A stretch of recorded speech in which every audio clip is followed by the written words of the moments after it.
हैरानी से लूसियो को देख रही होती है।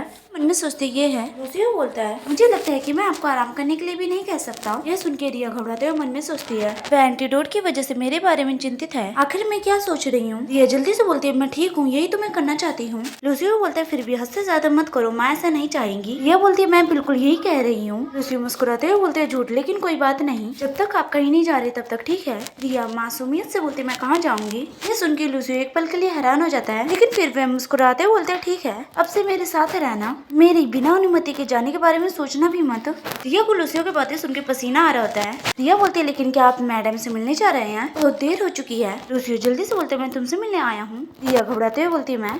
लूसियो बॉक्स देते हुए बोलते, इसे खा लो, क्योंकि तुम थके हुए हो गए। एलन ने बताया था कि तुम्हें चॉकलेट पसंद है, तो एक खा लो। रिया सोचते पूरे मोहल्ले में ये बात फैल गई है कि मैं चॉकलेट के लिए बिल्कुल दीवानी हूँ। रिया बॉक्स लेते हुए लूसियो को धन्यवाद बोलती है, उसमें से एक चॉकलेट निकाल के खा लेती है। वह मन में बोलती है, ये बहुत स्वादिष्ट है, लेकिन फिर वह उदास हो जाती है। लूसियो से उदास देखकर बोलते, क्या ये अच्छी नहीं है? रिया जल्दी से अपना सर हिलाते हुए बोलती, नहीं, मुझे बस ये अतीत की याद दिलाती है। रिया बोलते, उस समय और आज भी। लूसियो बोलता, माँ ने तुम्हें ये दिया होगा, मैं भी बचपन में इसे खाता था। रिया सर झुकाते हुए बोलती, अच्छा, मुझे जाना होगा, दवा अभी खत्म नहीं हुई है। ये बोलकर रिया वहाँ से जल्दी से चली जाती है। लूसियो से जाता हुआ देख रहा होता है, वह मन में सोचता है, जब से उस बच्चे ने डायरल का दौरा किया है, मैंने गिल्ड की सुरक्षा की जांच शुरू की। यह पता लगाना कि सूचना कहाँ से लीक हुई, लेकिन अनाथालय और चीजों को दोबारा चेक करने के बाद भी मुझे एक भी सुराग नहीं मिला। इसी बीच मुझे खबर मिली कि शाही महल में माँ बेहोश हो गई, और उसी समय मुझे अपने बिजनेस पार्टनर से एक जरूरी खबर मिली। लेटर में लिखा होता, मुझे नहीं लगता कि मैं अभी माना स्टोन बना पाऊंगी, वादा तोड़ने के लिए मुझे खेद है, मैं बाद में आपके नुकसान की भरपाई कर दूंगी। मैं सोचकर हैरानी होती कि मेरी माँ के बेहोश हो जाने पर इस तरह के संपर्क को प्राथमिकता दी जाएगी। वो तो मुझसे भी कई ज्यादा कुशल व्यापारी है। मुझे तो ऐसा लगा था, लेकिन घर लौटने पर मैंने सोचा भी नहीं था कि मेरी माँ के लिए दिन रात दवा बनाने वाली वही बच्ची होगी। मुझे इसकी बिल्कुल भी उम्मीद नहीं थी। मुझे हैरानी है कि क्या ये बच्चा, जो हर चीज को पूरी तरह समझ लेती थी, उसे मेरी असली पहचान भी पता थी। लेकिन आखिरकार जब मेरा उससे सामना हुआ तो मेरी सारी उलझनें गायब हो गई, और मुझे ऐसा लगा जैसे मैं आखिरकार चैन की सांस ले पा रहा हूँ। ऐसी बातें जैसे वह कौन से रहस्य छिपाती है, या फिर वह क्या सोच रही है, इनमें से किसी भी बात का कोई महत्व नहीं है। अगले दिन डचेस को दवाई पिलाई जा रही होती है। रिया घबराते हुए मन में सोच रही होती है, आखिरकार मैंने एंटीडोट बना लिया है। इसके साथ ही इसके चेहरे में थोड़ा सुधार हो रहा है। ये देखकर डॉक्टर हैरान होकर बोलती है, डचेस के चेहरे की रंगत में थोड़ा सुधार हो रहा है, उनकी नाड़ी की गति भी स्थिर है। रिया बोलती है, तब मैडम को जल्दी होश आ जाएगा।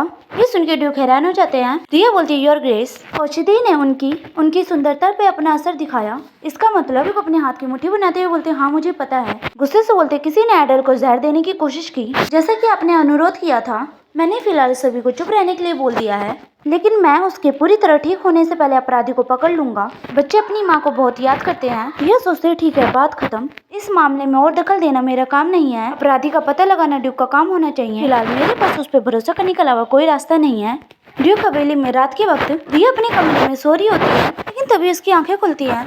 वह उठते हुए अपनी आंखों को रगड़ते हुए बोलती, मुझे अचानक नींद आ गई, और वह खिड़की से बाहर की तरफ देखती है। हालांकि वह उदास होकर मन में सोचती है, मुझे खुशी है कि मैंने डचेस की जान बचा ली, फिर भी कुछ बातें मुझे बेचैन कर रही हैं, क्योंकि मैंने ये नहीं बताया कि जो मुझे पता है। वास्तव में जिस पल ये सुनिश्चित किया गया कि मैडम को जहर दिया गया था, मैंने जहर की पहचान तुरंत कर ली। ऐसा जहर जो सीने में दर्द और सांस लेने में कठिनाई के साथ दिल के रोग का नकल करती है, आखिरकार हार्ट अटैक का कारण बनता है। लिडन दक्षिणी महाद्वीप के एक समुद्री जीव से निकाला गया। ये रंगीन, बिना गंध के और नंगी आंखों से देखने पर बिल्कुल पानी की तरह दिखता है। यह एक ऐसे जहर है जो बिल्कुल भी निशान नहीं छोड़ता और न सहने वाला दर्द पहुंचाता है। यह वह चीज थी जिसे डार्क गिल्ड दया और गुप्त साजिशों के लिए गुप्त तरीके से तस्करी करके लाता था, लेकिन मुझे उम्मीद नहीं थी कि वो इतनी जल्दी साम्राज्य में आ चुका होगा। डार्क गिल्ड से जहर खरीदने वाले व्यक्ति का पता लगाने के लिए मुझे कुछ समय के लिए डायरल गिल्ड मास्टर की शक्ति उधार लेनी पड़ेगी। यह सोचकर वह गिल्ड मास्टर को संपर्क करती है और मन में बोलती है, मुझे एक जरूरी अनुरोध है, कृपया जितनी जल्दी हो सके आए।